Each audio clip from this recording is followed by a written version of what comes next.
What's good, everyone? Welcome back to Cars with Ben, and today I'm going to be talking about 5 reasons why I believe 2015 is better than Payback. And I have been replaying this game, been really enjoying it, and I really wanted to just jump straight into it because I haven't had much content again, and I'm really enjoying playing Need for Speed. And I've just kind of been I picked it up recently, and I've been thinking, what was it about this game? Why the people didn't like it as much? And for me, I think it is actually a better game than Payback in many respects. Not necessarily all of them, but many of them. And I'm going to start by jumping into the first one. Let's just jump straight into it. So, weather and day and night cycles. Obviously, there is no day and night cycles, but what I mean is the night cycle. For me, yes, it is necessarily raining all the time, which is a ridiculous thing. However, the actual, the way it looks, the dynamics, the night cycle is what makes Need for Speed for me, and this is such a core element, and I really enjoy. I know this is probably been talked about 5 years ago when the game came out, but I have really enjoyed playing it, and I just think this is what Need for Speed should be about. And yes, there should be a daytime, yes, but this is kind of, I understand what they were doing this. Looking back, going back to sort of Underground, this was, this is one of my favourite sort of Need for Speeds from the last few years, in some ways, in many respects. And I know Black Panther said that. So yeah, whether I love the day and night, I just love the way it looks as well. I think it looks fantastic, especially if you have a PS4 Pro. If you do, then it probably looks even better. Moving on to number 2, vehicles. I think the vehicles look and sort of are more suited for this game than sort of Payback with such a large selection. There's just something about the JDM feel when you're doing races. You'll notice that most of these cars in this race are all JDM. So in some ways, it just sort of feels like it's suited to that. I mean, I love variation, but, they've really gone to town with making sure that this is specifically set up for these vehicles, and it just, it's the right environment for the map, and they've just got it right. They've kind of obviously shifted a lot more of these vehicles into Payback and Heat. I can't say too much for Heat because I haven't played it too much, but I really enjoyed playing this, and why I've kind of come back to it now in 2015.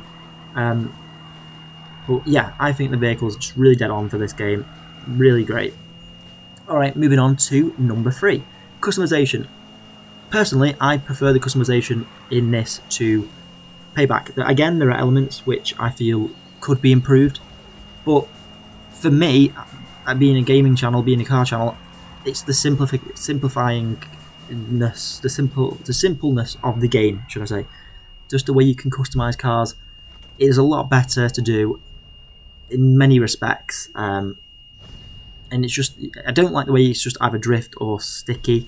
That's obviously bad. Not everything's great on this, but yeah, the customization just feels more forward, especially with the which I'll move on to in my next point.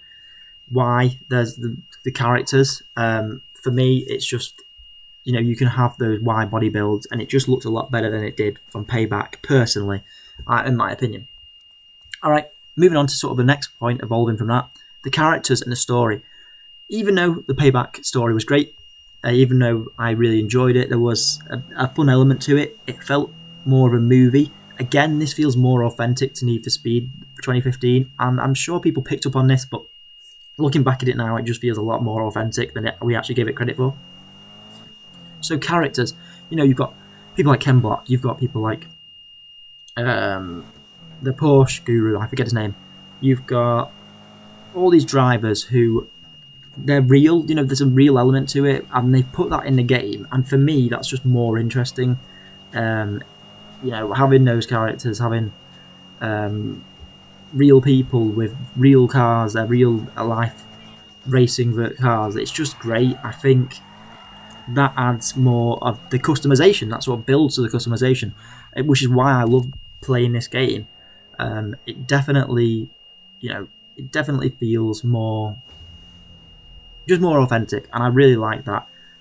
The story itself is kind of bland, but the actual characters, I suppose, are better. So whereas Payback, for me, the story is better, but the characters are bland. It's a bit of a mix. But so far, I'm a good 5-6 hours, well, not good, a very small amount of time into this, so I can't say a huge amount. But playing this, now, playing it in 2020, it's still basically it still tests true to what an authentic Need for Speed should be. Yes, there are problems being online only. Yes, it shouldn't be in the dark all the time. Perhaps the map and the story could be better and improved, but it's still going back to its roots. I don't think it really got enough credit for the game itself, what it was. So moving on to the fifth point, the final point for me, why I prefer this over the other ones, Rivals and Payback, is that it just, and I know I've sort of said this in sort of day and night cycles, the graphics. In many ways, I think with the way the rain and the reflects off the road, the sky at night, as you can see here, the light sort of tinted blue, it looks incredible, and that's why I love coming back to play this, because it just seems so much more aesthetically pleasing, and I think that EA got it right with this one. I'm not saying that by any means this game is perfect, but I think, you know, this game really does, it just looks one of the best, and I'm sure there's obviously the other games do look great, but for me it's just the way it reflects. It's just the not the physics, but the what's the word I'm looking for? You know, just the lighting, the colours, the textures, just everything on this game just works really well.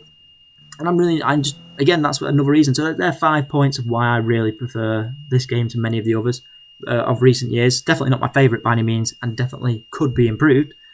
But you know, I've been playing this really over lockdown and for the future to come, and with next gen coming out, I'm looking forward to seeing how it still holds. The fact it still holds up quite well, I think it's great.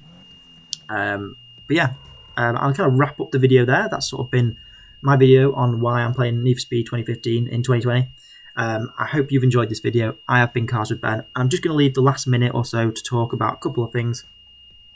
I would like to talk about my next few videos. I've got a few videos planned. I hope you are interested in a lot of car content, because I've got a lot to make and coming up for next gen. Like I said, I'm planning to do a lot more with Cars with Ben. It's building all the time. So if you are interested, do consider subscribing. I've had a lot of feedback on my Drive Club videos, my Gran Turismo Sport videos, my GTA videos, and obviously this generation is dying down now. So I hope you can appreciate that I'm going to be making a lot more content.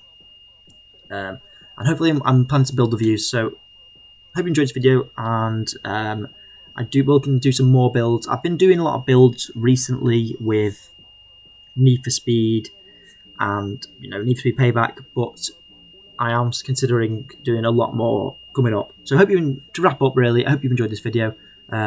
See my Subaru BRZ on this random build that I've had here. It's the first car I've owned, so don't give me too much stick for that. Hope you enjoyed this video. I'll see you in the next video, and I've been Cars with Ben. Peace.